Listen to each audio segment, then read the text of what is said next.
अध्यात्म विश्व विज्ञान यूट्यूब चैनल पर आप सभी भाई बहनों का हार्दिक स्वागत समादर करते हैं। मित्रों, ये व्यष्टि अहंकार जो है एक प्रकार का ये बलून है जिसे हम फुग्गा कहते हैं। बलून है ये, और ये फुग्गा ऐसा है कि जो भी कर्म ये देहाध्यास रखने वाला ये जीव करता है उसका वो अवश्य ही अहंकार पालता ही है, क्योंकि वो ये कहता है कि ये कर्म मैंने किया है। बुरा भी कर्म होगा तो भी उसे वो अपने आप को कर्ता मानता है, अच्छा भी कर्म किया है तो भी अपने आप को कर्ता मानता ही है।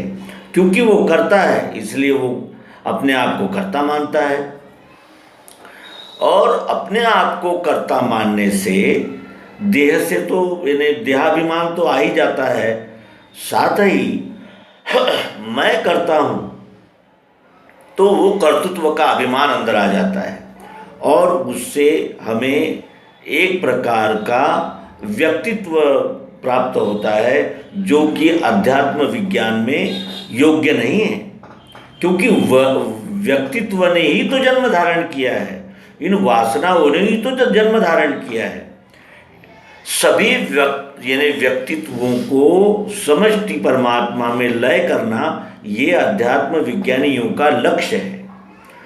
स्वयं का एक विशेष अस्तित्व बना के इस जो विराट अस्तित्व है उससे अलगाव और उससे द्वैत भ्रम पाल लेना, ये अध्यात्म विज्ञान का लक्ष्य नहीं है। और इसी अध्यात्म विज्ञान के लक्ष्य को जो पा लेते हैं, जैसे किसी बात को उपभोग करने की हमारी इच्छा हुई, जैसे हम कोई फल खाना चाहते हैं, कल्पना आई फल लेने चाहिए, तो फिर वो फल भी चाहिए, भले ही हमारे पास लाखों रुपया हो, लेकिन अगर वहाँ फल उपलब्ध नहीं है तो भी पूर्ण नहीं हो सकती हमारी इच्छा। फिर हमें फल नज़र आए तो हमें बड़ा आनंद हुआ कि जो हम चाहते थे वो फल दिख रहे हैं, और उसके बाद जब हमने उसको पैसे देकर, वो धन देकर उससे वो फल खरीद लिए तो और आनंद हो गया कि फल तो अब हमारे पास है, हमारे हैं, और अब हमको उसका सेवन करने को मिलेगा। फिर हमने उन फलों को झोले में रख लिए, अपने झोले में, तो हमें बड़ी खुशी हुई। फिर हम उसको अपने घर लाए तो भी खुशी हुई कि अब फल घर आ गए हैं, अब किसी ने छीन लिया, लूट लिया, ऐसी भी बात नहीं, कहीं गिर गया, गुम गया, ऐसी भी बात नहीं, अब तो हाथ में आ गए। फिर हमने उसको काटा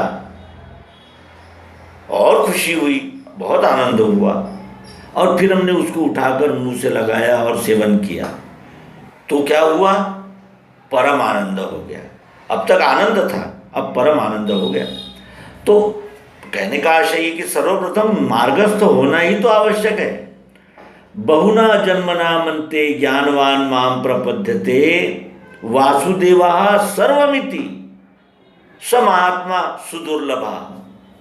वो महात्मा दुर्लभ है, लेकिन बहुना जन्मना मन्ते, अनेक जन्मों के यत्न से अनेक जन्म लगते हैं। और तो जब अनेक जन्म लगते हैं तो हमारा धीरज भी कितने प्रकार का होना चाहिए और कैसा मजबूत होना चाहिए, जो 18वें अध्याय में श्रीमद् भगवद गीता में सात्विक धैर्य कहा गया है।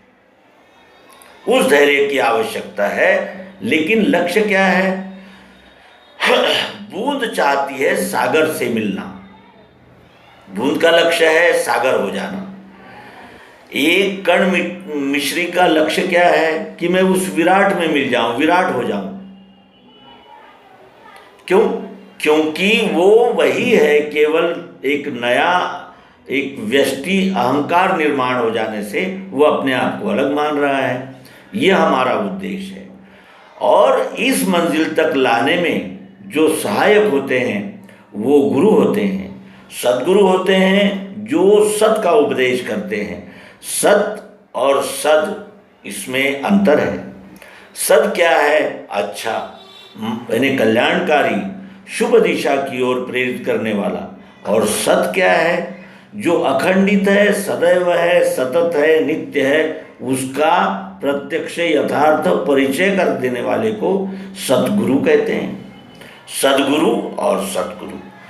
अब सद्गुरु तक पहुंचने के लिए जिन सद्गुरुओं ने प्रेरित किया, मार्गदर्शन किया, सहायता की, उनका अगर स्मरण न करें, अगर हम निमित्त कारण का स्मरण न करें तो वस्तु भी अस्तित्व में नहीं आ सकती।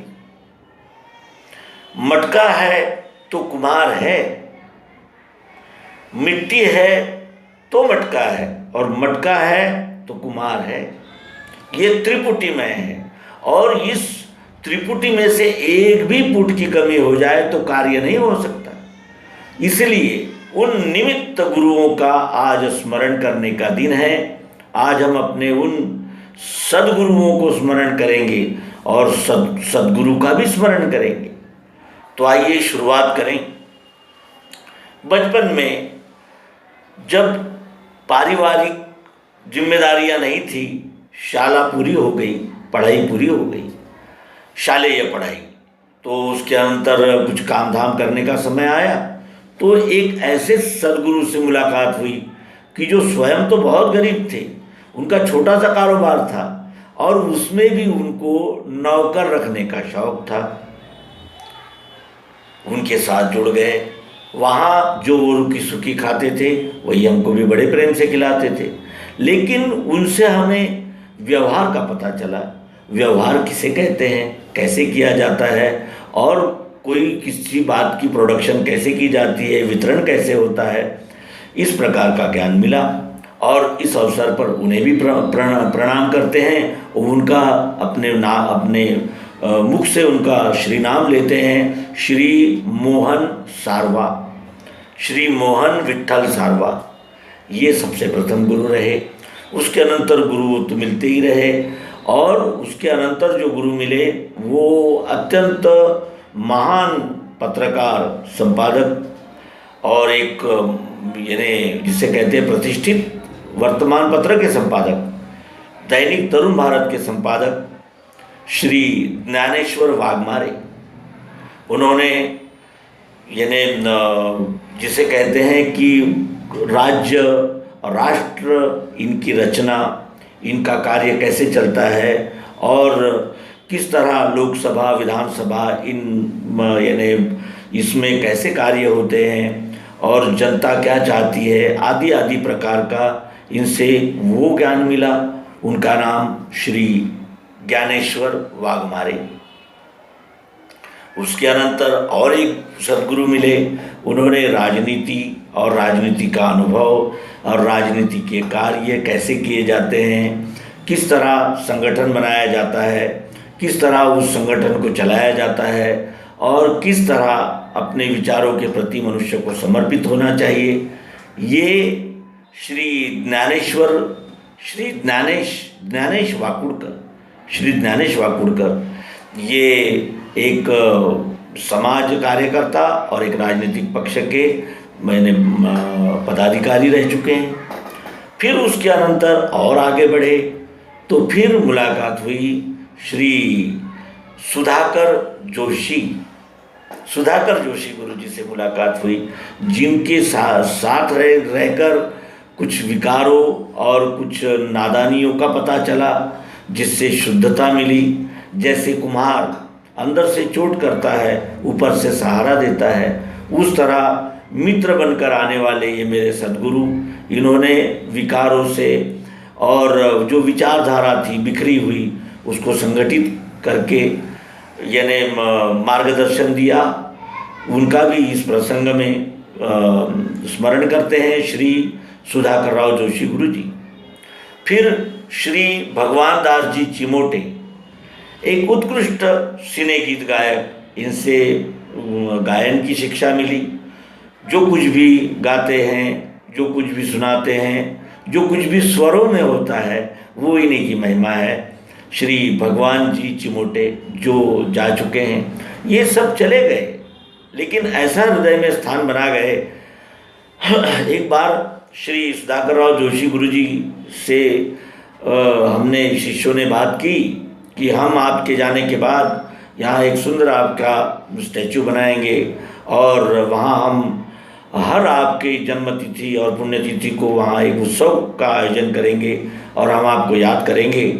तब श्री जोशी जी ने कहा था कि हम तस्वीरों और प्रतिमाओं में नहीं रहते, हम दिलों में जिंदा रहते हैं, हम आपके दिलों में जिंदा रहेंगे। तो कहने का आशय ऐसे प्रगति ने मिलते गए सहयोगी। फिर एक ऐसे महात्मा से मुलाकात हुई जिन्होंने यानी पत्रकारिता में प्रत्यक्ष कार्य करने का अवसर दिया और उसके लिए सहयोग सहकार्य की परिसीमा कर दी। वैसे हमारे श्री डॉक्टर अभिमान लक्ष्मणराव वाकुड़कर, जिन्हें हम सब अल वाकुड़कर इस नाम से जानते हैं, मूर्ति छोटी और कीर्ति महान, ऐसे महान लोगों का आशीर्वाद, सहयोग और प्रेरणा और क्रियाशील मदद मिल जाने से पत्रकारिता का भी अनुभव हो गया। फिर इस तरह यानी जीवन क्रमण चलता रहा, लेकिन साथ ही ये जिज्ञासा बनी रही कि जिस ईश्वर के विषय में हम गीत गाते हैं वो ईश्वर है कहाँ, कौन है वो, कैसा है वो, क्या उसको देखा जा सकता है, जाना जा सकता है। और गीता का अध्ययन जारी ही रहा। उस जिसे अब यहाँ ये भी कहना चाहिए कि अवश्य ही कुछ पुराना यानी निर्देश होता है तभी कुछ होता है, ऐसा अगर मान लिया जाए, दैव कारण को प्रबल अगर माना जाए, तो एक होटल में ये अध्यात्म विज्ञान का हमारा परिचय हुआ और अचानक ही वो हमारे यानी जो प्रयास थे, जो तीर्थ व्रत और अनेक प्रकार की भ्रमण था, अनेक मतों पंथों संप्रदायों में जो बिखरा हुआ यानी अभ्यास का दृश्य था, वो धीरे धीरे परिपक्व हो गया। और जब कहते हैं ना कि जब फल पक्का हो जाता है, पक जाता है, तो उसको खाने वाले भी आ जाते हैं। उसी तरह जब ये यानी चिंतन मनन का एक उसको एक प्रकार यानी जिसे कहते हैं एक आकार मिला, तब वो एक दिन हम इसके पूर्व के भी अंक में एक किसी इस प्रकरण का यानी इस घटना का उल्लेख कर चुके हैं, लेकिन पुनश्च अवश्य ही बताना आवश्यक है कि मनुष्य के जीवन में प्रारब्ध भी बहुत बड़ा कार्य करता है। मनुष्य का जीवन भी बदल सकता है अगर वो प्रारब्ध है उसका तो।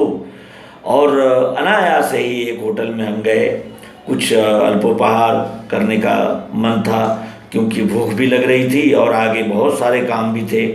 तो हम उस रेस्टोरेंट में, उस होटल में प्रवेश किए और कुछ खाते हुए नज़र आया कि वहाँ एक बोर्ड लगा हुआ था।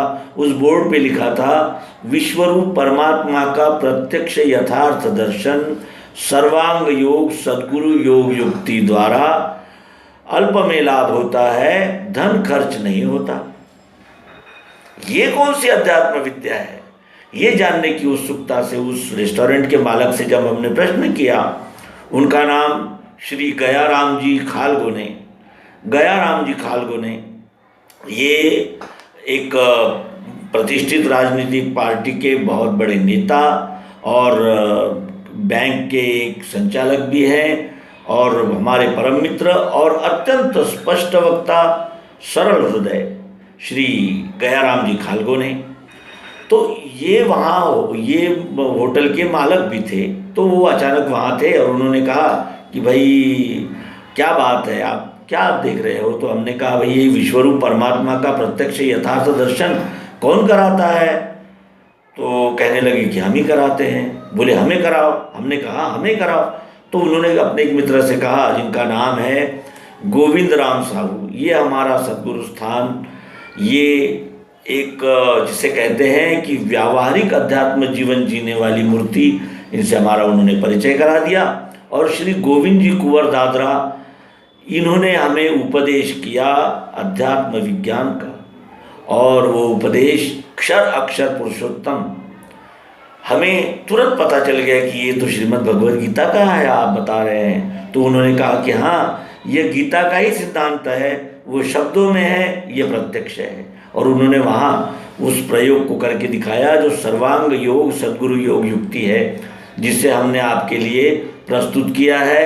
अनेक बहानों से, अनेक प्रकार से उसको देने का हमने प्रयास किया है। हमारे पाठक सर्वांग योग एपिसोड्स अवश्य देखेंगे, ऐसी हमें शाश्वती है, ऐसा हमारा विश्वास है। तो इस तरह वो सर्वांग योग युक्ति प्राप्त होने के अनंतर श्री गोविंद गुरु जी से सत्संग होता रहा और वो युक्ति अनुभव सिद्ध रहने से स्वीकार करने में कोई परेशानी ही नहीं हुई, क्योंकि वो बुद्धि की कसौटी पर कसी जा चुकी है। और सद्गुरु कहते हैं कि जो चाहे सो देख सके, अनुभव ने छानी है। और वो ऐसी अनुभव ने छानी हुई युक्ति हम भी अनुभव में छान करके उसको धारण करते रहे, मनन चिंतन चलता रहा। और सिद्धाचार्य जो केंद्रीय अध्यात्म विज्ञानशाला ओंकारेश्वर के संचालक श्री डॉक्टर जीवनानंद जी चैतन्य, इनके चरणों में उस विद्या को प्राप्त करने का अवसर प्राप्त हुआ। स्वामी जी के विषय में क्या कहें, यहाँ बड़ा संकोच होता है और अपने आप का यानी व्यक्त करने की क्षमता का भी यानी कोई था नहीं लगता। स्वामी जी के सहवास का जिन्होंने अनुभव किया है उनको कुछ भी बताना यानी सूरज को दीपक बताने जैसा है। और स्वामी जी का व्यक्तित्व और उनका कार्य, उन्होंने जो कार्य किया है वो ही एक ऐसा दीप स्तंभ है कि उन्होंने बुद्धिजीवी वर्ग में इस विद्या का भरपूर प्रसार किया। और जैसे एक ज्योति से अनेक ज्योतियाँ जलती है, उसके अनंतर श्री जीवनानंद जी महाराज के सहवास में ये अध्यात्म बोध परिपक्व होता चला गया। और वो हमें सदैव कहते थे कि मंजिल अभी दूर है, लेकिन धीरज नहीं खोना चाहिए। धीरज रख, जो स्कूल में जिसने नाम लिखा दिया है वो आज नहीं कल उत्तीर्ण होगा ही, लेकिन जो स्कूल जाता ही नहीं उसके विषय में क्या कहें। इस प्रकार का धीरज रखकर यदि हम अपने स्वकर्म द्वारा इस विश्व सेवा में अनन्यतापूर्वक लगे रहेंगे तो अवश्य ही उस अनन्यता का आनंद और अनन्यता का लाभ हमें अवश्य ही मिलेगा।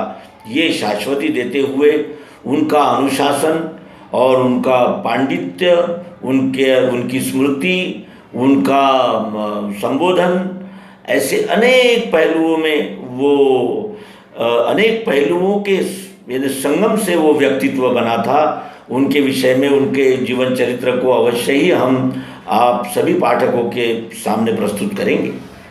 उसी तरह स्वामी शिवानंद जी चैतन्य, ये छत्तीसगढ़ की महान विभूति, उत्कृष्ट कवि और अध्यात्म विज्ञान के जो निर्धन तबका है उनमें प्रचार करने वाली एक अत्यंत महान विभूति, उनका भी दर्शन हुआ। उनकी सादगी, उनका प्रेम, उनकी सरलता, उनका कवित्व और यानी निरलसता, निरभिमानता, इसका साक्षात उदाहरण थे स्वामी श्री शिवानंद जी चैतन्य, राजनांदगांव छत्तीसगढ़, जो केसर इस उपनाम से अत्यंत सुंदर रचनाएं करते थे, जो हम अपने पाठकों के लिए प्रस्तुत कर चुके हैं। छत्तीसगढ़ी भाषा में सर्वांग योग का अनुवाद इन्होंने किया, जो हम अपने पाठकों को प्रस्तुत कर चुके हैं।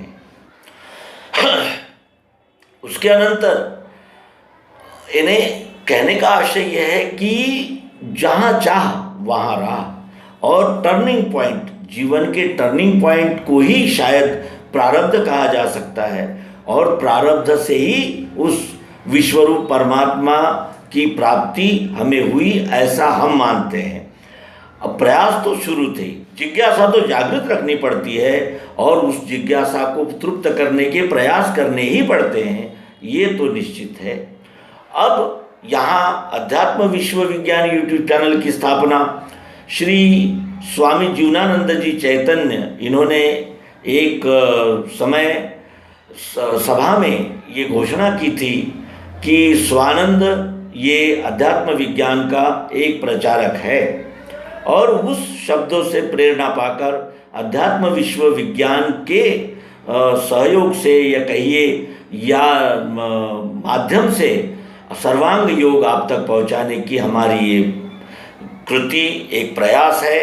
और इसमें सभी लोगों का पूर्ण सहकार्य है, जिसमें श्रीमती गौरा गोयल जी और श्री गुरु नारायण जी त्रिपाठी उन्नाव उत्तर प्रदेश, उसी तरह हमारे अनेक प्रकार के मित्र चंद्र प्रकाश जी गायकवाड़, संतराम जी, अनेक मित्र है जो क्रियाशील सहयोग करते हैं और इस अध्यात्म विश्व विज्ञान नाम के इस मूवमेंट को आप तक बढ़ाने के लिए सदैव प्रयास करते हैं। और ये तो ज्ञान मार्ग हो गया, अब एक कर्म मार्ग की भी बात करें। हमारे एक प्रिय युवा मित्र श्री अभिषेक वासनिक नागपुर, और इनका कर्म रूप से इसमें योगदान रहा। यही हमारे टेक्निकल एडवाइज़र है श्री अभिषेक वासनिक। हमारी सभी यानी समस्याओं का समाधान क्रिएटिव और विज्ञान दृष्टि से करने वाले ये हमारे टेक्नीशियन, इनका भी आज हम इस अवसर पर स्मरण करते हैं। ये यानी हमारे सारे मित्र दिनों दिन तरक्की करें, प्रगति करें और अंततः जानत तुम्हें हुई जाई, इस पद को हम सब प्राप्त करने के लिए मार्गस्थ है। सभी का हार्दिक धन्यवाद। नर्मदे हर, सद्गुरु भगवान की जय।